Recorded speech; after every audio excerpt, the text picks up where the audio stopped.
हैदराबाद के इलाका मक्की शाह के रहायशियों ने गलियों और दुकानों के सामने गंदा पानी जमा होने के खिलाफ टायर जलाकर एहतजाजी धरना दिया और सड़क ब्लॉक कर दी। मार्बल मार्केट के दुकानदारों और मुख्तलिफ महलों के मकीनों ने मेन रोड पर धरना देकर ट्रैफिक मुअत्तल कर दी। मुजाहिरीन का कहना था कि गुज़श्ता कई दिनों से इलाकों में गंदा पानी खड़ा है, लेकिन कोई भी इसका नोटिस लेने को तैयार नहीं। मुजाहिरीन के मुताबिक गटरों का पानी जमा होने की वजह से आमदरफत में शदीद मुश्किलात का सामना है, यहाँ तक कि मस्जिद जाना भी मुश्किल हो गया। एहतजाज करने वालों ने मेयर हैदराबाद काशिफ हुसैन शुरू से फौरी नोटिस लेने और मसला हल करने का मुतालबा किया। इस वक्त मक्की शाह रोड पे जो सूरत हाल है वो ये है कि दोनों रोडों पे पानी भरा हुआ है गटर का, और पानी भर रहा है, लेकिन हर साल में 2-3 साल में कुछ काम करते हैं, 3-4 महीने के लिए वापस पानी आ जाता है। तमाम जितनी भी गलियां हैं सब गटर के पानी से भरी पड़ी है और मेन रोड गटर के पानी से भरा है।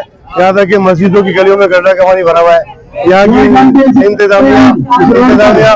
इंतजामिया जो भी चेयरमैन है वो कोई काम नहीं कर रहे यार, इधर इंतजामिया कोई काम नहीं कर रही है। मेयर काशिफ शुरू साहब से भी हमने मुतालबा किया कि इधर कार्रवाई कराए, सब नाले की सफाई कराए। नाले की सफाई के नाम पे मैडम रशीदा मानो ढक्कन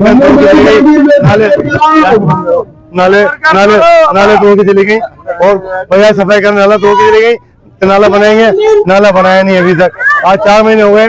तमाम रोड 200-250 दुकान मार्बल की है, 200-250 दुकान वर्क शॉप, गैरेज, बैटरी वाले, डेंटर पेंटर है, सबका कारोबार मुतासिर हो रहा है। न गाड़ी वाला बनवाना आएगा, न गाड़ी बना सकता, मार्बल लेने आएगा, गटर के पानी उधर के मार्बल किसे लेगा। तो कारोबार मुतासिर है, इलाका मुतासिर। पीने के पानी में गटर का पानी आ रहा है, पीने के पानी नहीं पी सकते, गरीब लोग परेशान है। Mohammad Ayal Guri ji, all Pakistan marble association Hyderabad zone, Makki Shah road.